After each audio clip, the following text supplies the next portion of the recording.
voilà dans de nouvelles vidéos à bord d'un véhicule électrique dont la marque n'a pas fini de faire parler d'elle. Je veux bien évidemment parler du constructeur Tesla. J'espère vraiment que les sujets évoqués vous plairont. Allez, c'est parti.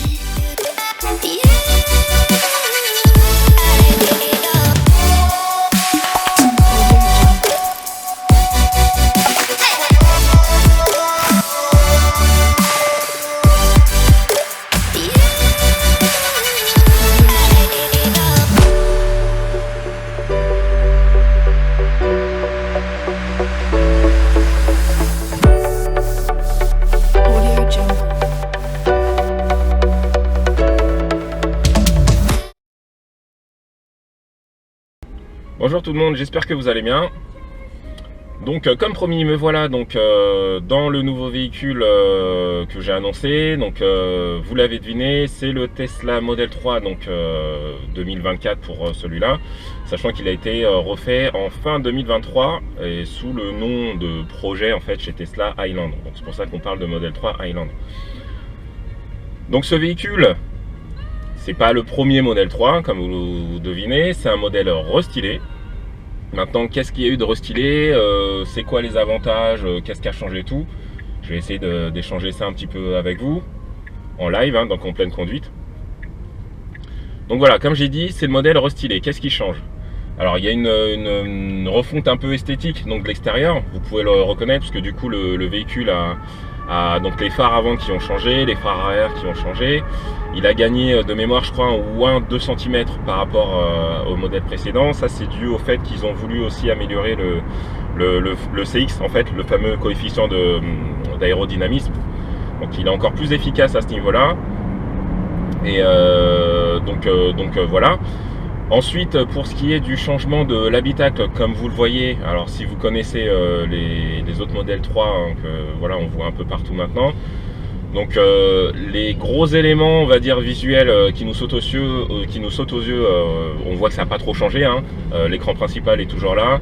Pour ceux qui attendaient éventuellement un écran devant, bah non, non, c'est pas prévu apparemment. Hein. Tesla a dû comprendre que celui-là était largement suffisant, ce que je confirme aussi. Donc voilà. J'allais oublier. Tesla a décidé d'ajouter un écran supplémentaire à l'arrière. Cela est extrêmement appréciable pour les passagers, petits et grands, qui peuvent profiter d'un divertissement comme des vidéos en streaming ou des jeux vidéo. La gestion de la climatisation se fait également dessus. D'autant plus que cet écran n'est pas en option, c'est vraiment super. Voilà. Maintenant, ce qui a changé, il y a un petit apport au niveau des LED là, qui est plus ou moins visible aujourd'hui, je ne sais pas si vous le verrez. Donc LED d'ambiance présente ici, qui sert juste pour l'ambiance, peut-être qu'à terme ça servira pour autre chose, j'ose espérer. L'écran est le même que les précédents modèles, donc vous attendez pas un gros changement, si ce n'est qu'il a les rebords apparemment qui sont plus fins que la version précédente. Donc à noter. Et le gros changement c'est au niveau des commodos. Pourquoi? Parce que si vous regardez bien, ce véhicule n'a absolument pas de commodo. Donc pas de traditionnellement ici de commodo pour les essuie-glaces et à gauche pour tout ce qui est éclairage, clignotant, etc. Ils ont tout mis, ou du moins ils ont mis les fonctions essentielles directement sur l'avant du volant. Donc présent ici, essuie-glace, appui pour la caméra arrière. Les clignotants sont donc à gauche, donc les fameux clignotants dont tout le monde parle hein, sur internet. Donc voilà, tout a été disposé ici, c'est peut-être pour une raison d'économie aussi. Hein. Bon, il y a d'autres avantages aussi, je pense, ça doit aussi faciliter aussi l'intégration de l'autopilotage en fait aussi. Donc voilà. Donc l'autre chose qui a changé donc, sur ce modèle 3, c'est aussi au niveau du confort du châssis. Apparemment, il est beaucoup plus confortable que la version précédente. J'ai à peine conduit la version précédente, donc je ne serai pas le mieux placé pour vous parler de ça. Ceci dit, le véhicule, comparé à mon véhicule précédent, donc ma Ioniq, il est quand même plus confortable. Moi, je le constate au quotidien. Et ma compagne qui a fait les premiers tours de roue dedans aussi, l'a confirmé directement. Donc ça, c'est vraiment un bon point. Il est un peu plus rigide apparemment que le modèle Y. Mais tout en ayant toujours un confort et une souplesse, et donc ça c'est vraiment chouette quoi, c'est pas mal. C'est vraiment un bon point là-dessus. Donc ça c'est voilà, au niveau des apports du véhicule, très bonne chose, ça, du coup ça la rend une très bonne berline familiale en fait, même pour les enfants, quelqu'un qui roule tranquillement. Franchement bien joué, la retouche du châssis elle est vraiment impeccable. Et moi j'adore ça. Donc pour revenir sur l'absence de commodo donc, dans le véhicule, comme je l'ai expliqué, il n'y a strictement rien du tout. Le fameux sujet, hein, c'est l'utilisation des clignotants donc, sur ce genre de volant en fait. Comme vous le voyez, les clignotants donc, se mettent à partir des boutons qui sont sur la gauche, donc sous le pouce. C'est des boutons qui sont... Alors certaines personnes disaient que c'était de retour à pic. Voilà, moi j'ai l'impression que c'est quand même des boutons. C'est assez bizarre. Enfin c'est assez bizarre, le fonctionnement est assez intriguant. Ceci dit, le ressenti est impeccable, quoi. Je clique, on a un retour de vibration et tout, donc vraiment top. Et comment ça s'active? Bah, on met juste le pouce, voilà, pour en bas aller à gauche, le clignotant activé, et je change de voie. Et voilà. C'est très confortable en fait en soi.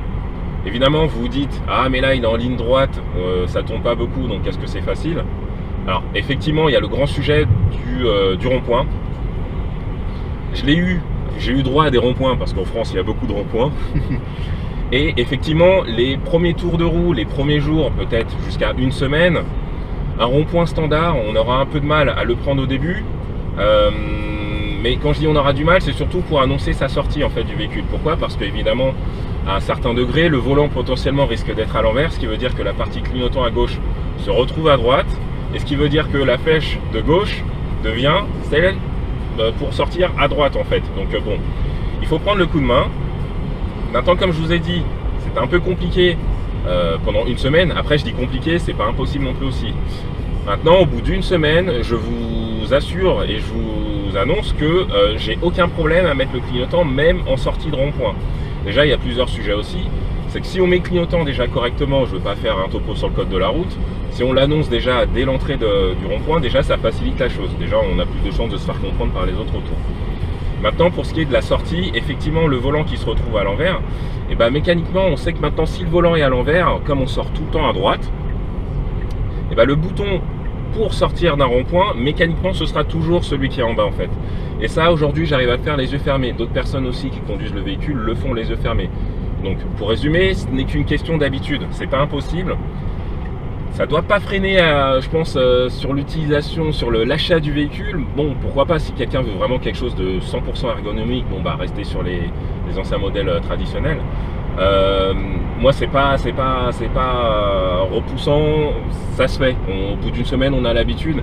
Et je mets mon clignotant proprement dès l'entrée et pour sortir. Je fais très attention à ça et honnêtement, je vous jure que j'arrive à m'en sortir. Le cas où c'est ultra compliqué, c'est évidemment si vraiment c'est un tout petit rond-point. Maintenant, dans le cas d'un tout petit rond-point, je suis même pas sûr que les gens le mettent systématiquement. Moi, je faisais l'effort, mais quand c'est vraiment des tout petits changements de direction, bon, bah, on le met proprement au maximum dès le début et puis on essaye d'être vigilant comme d'habitude, quoi. Mais en utilisation standard et normale, ça fonctionne bien. Honnêtement, ça fonctionne bien et on s'en sort. L'avantage de ces commodos, c'est que comme ils sont gérés électroniquement, là vous l'avez peut-être vu, bah, il suffit en fait de mettre le clignotant pour dire je vais sur la voie de gauche, donc on fait sa manœuvre. Et en fait le véhicule, comme la Tesla arrive à interpréter son environnement, comme elle a vu qu'on a changé de voie, et bah, une fois qu'on est dans la voie, elle le coupe automatiquement en fait. Et ça c'est quand même pas mal. Là je vais faire une démonstration, je mets cligno, je laisse ma main là, comme ça vous le voyez, je change, et hop là, et il s'est coupé tout seul. Et ça marche super bien. Et du coup sur les longs trajets, et bah, c'est nettement plus confortable, vraiment.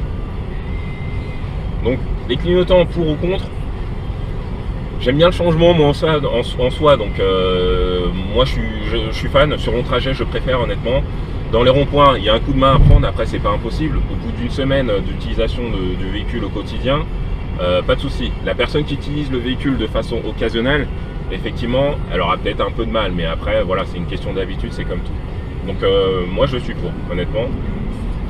Bonne idée, et puis je trouve que ça épure un peu le véhicule au niveau des boutons.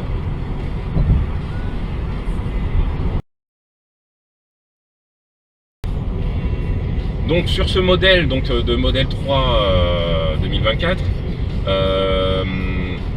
donc pour moi c'est mon véhicule, c'est la version, on appelait ça Standard Plus, donc c'est pas la Long Range ni la version Performance, c'est la première version. Certaines personnes diront la Tesla du pauvre. Mais voilà, c'est ce véhicule-là, à la base, donc sur le site constructeur, avec cette batterie, la plus petite, elle est annoncée, si je me souviens bien, je crois à 513 km. Donc 100% 513 km en WLTP, donc annoncé par le constructeur. Quand j'ai eu le véhicule, donc véhicule chargé à 100%, moi il m'annonce 436 km. Quand il est tout frais, tout chargé, tout bien, 436 km.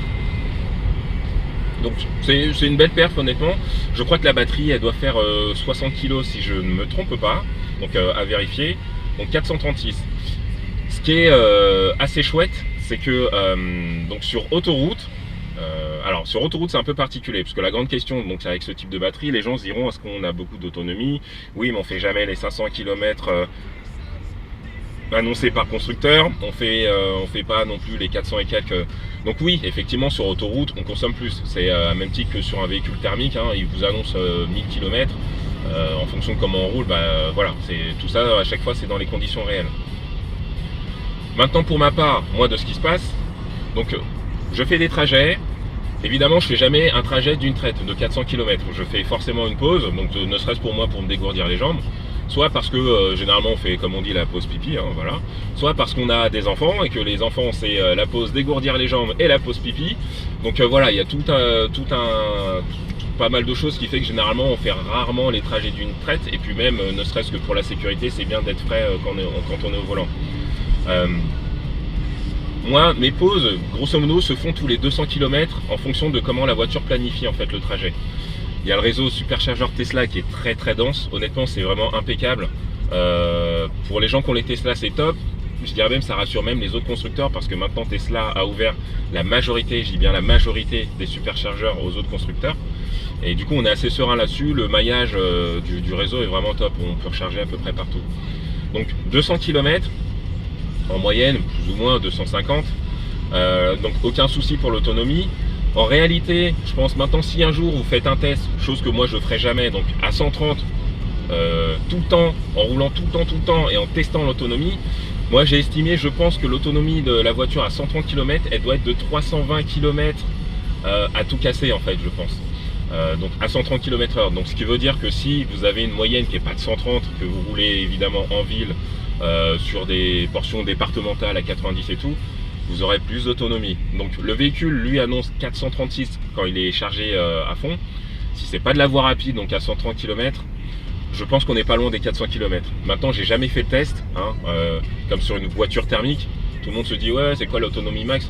On fait jamais du 800 km jusqu'à 20 km, à part si on cherche vraiment les ennuis quoi. Et bah pour là-dessus c'est une recharge tous les 200-250 km quoi. Franchement aucun souci là-dessus. Il faut pas s'inquiéter parce que si on peut recharger à domicile, évidemment la question se pose pas. Si c'est sur les longs trajets, on bénéficie encore une fois donc du réseau des superchargeurs et éventuellement des autres réseaux aussi, parce que maintenant sur la plupart des stations-service on peut recharger. Je le voyais déjà avec ma Ioniq, ça m'a conforté dans mon choix dans ce véhicule. Et j'ai déjà fait le test aussi de recharger sur d'autres réseaux que les superchargeurs en station-service, parce qu'on faisait une pause là et donc j'en profitais pour recharger. Donc faut vraiment pas s'inquiéter. Par contre, ce qu'il faut prendre en compte, c'est que on peut recharger ailleurs, mais le prix du kilowattheure chez Tesla est nettement moins cher que chez les autres constructeurs, mais vraiment. Si je prends un autre constructeur, désolé pour la pub négative pour eux, mais si vous prenez une borne Electra, je sais que Electra c'est 60 centimes le kilowattheure, là où chez Tesla, je crois que c'est du 0,25, voilà. Donc c'est nettement moins cher chez Tesla, le réseau est beaucoup plus dense. Il y a un système qui est fait aussi ailleurs aussi, qui fait que ça tourne tout le temps, hein, on ne peut pas rester branché à 100% et bloquer la prise, hein. C'est des places de recharge, ce ne sont pas des places de stationnement, donc on a fini de charger, on déplace son véhicule. Donc très bon point pour le réseau Tesla. Les vacances, moi, sont très bien passées. L'appréhension qu'on a, c'est... alors déjà, c'est numéro 1, c'est est-ce qu'on pourra charger? Oui, on peut charger, on n'a pas de souci. Maintenant, le réseau, aujourd'hui, voilà, octobre 2024, il est quand même assez dense, donc ça, c'est un bon point. L'autre question, c'est plutôt au niveau de la préoccupation qu'on a, pardon, c'est plus au niveau de est-ce qu'il y aura assez de bornes de recharge? Et sur les autres bornes, on va dire classiques, je vais pas, honnêtement, je vais pas confirmer parce que je connais pas le système, comment il fonctionne. Est-ce que les bornes sont tout le temps, comment dire, équipées du système je dirais, de surfacturation quand on reste trop sur place? Je sais pas, ça dépend. Chez Electra, peut-être. Je dis Electra parce que c'est l'une des bornes que j'ai testées quand je pouvais pas charger chez moi ou ailleurs. Chez Tesla, c'est confirmé. Vous restez trop sur place, vous allez être surfacturé. Et chez Tesla, encore une fois, le véhicule est optimisé pour ne pas vous faire charger à 100%. Le navigateur est fait pour vous aller d'un endroit A à un endroit B le plus vite possible. Donc ça n'a pas d'intérêt de charger à 100% parce que vous allez perdre du temps. Surtout que la courbe de charge est plus rapide, comme on dit, vous savez, du 20 à 80%. Et à partir de 80% jusqu'à 100%, ça met limite plus de temps que le 20 à 80%. Donc ça, c'est quelque chose qu'il faut prendre en tête. Il faut prendre note, pardon. Donc voilà. Autre point qu'il faut noter donc, sur ce modèle 3 donc de 2024, donc c'est on appelle ça une berline familiale, voilà, c'est un véhicule donc 4 portes et pas 5 portes. Donc je le montrerai à travers les vidéos, mais ce qui veut dire que à l'arrière vous n'avez pas une porte hein, comme mon ancien véhicule, c'est une malle. Maintenant, ce qui est assez intéressant, moi ça m'a un peu inquiété au début, mais quand je regardais les données constructeurs et de ce que je voyais sur internet, en fait, donc Tesla annonce donc un volume de chargement, donc tout coffre confondu, on va dire, de 578 litres. 578 litres, c'est énorme, vraiment, pour une berline, c'est assez conséquent. Après, c'est quoi le secret, entre guillemets? Alors, il n'y a pas de mauvais secret, c'est juste que effectivement le coffre à l'arrière est vraiment très volumineux, en fait. Il est vraiment très profond, et Tesla a vraiment optimisé apparemment ce modèle-là sur l'utilisation des places, en fait, sur les côtés. Sur les côtés aussi, il y a vraiment des places qui sont très profonds.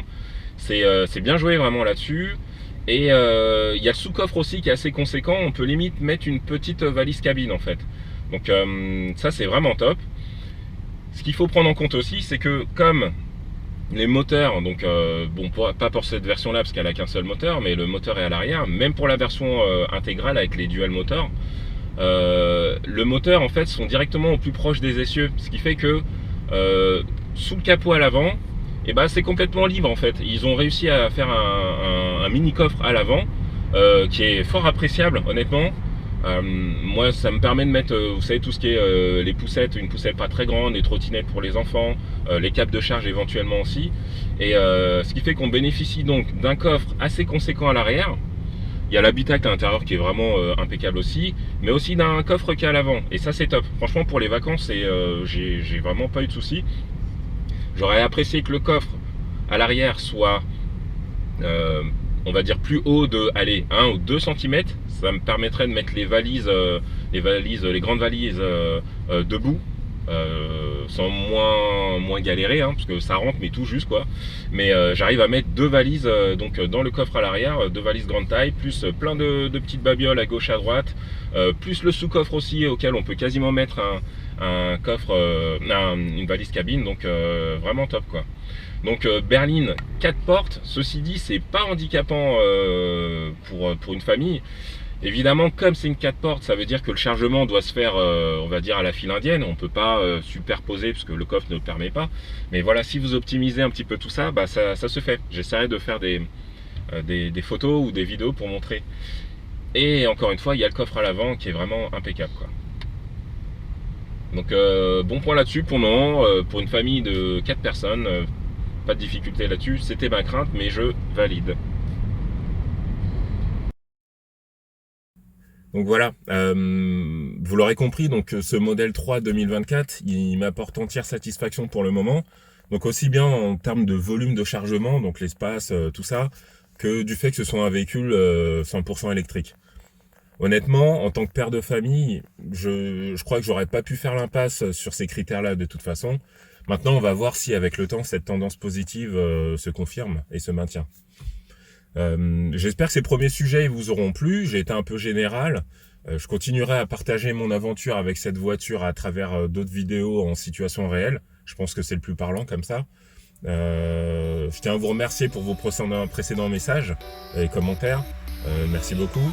Vous prenez soin de vous, comme d'habitude. et puis restez branchés. Et moi je vous dis à bientôt. Allez, salut!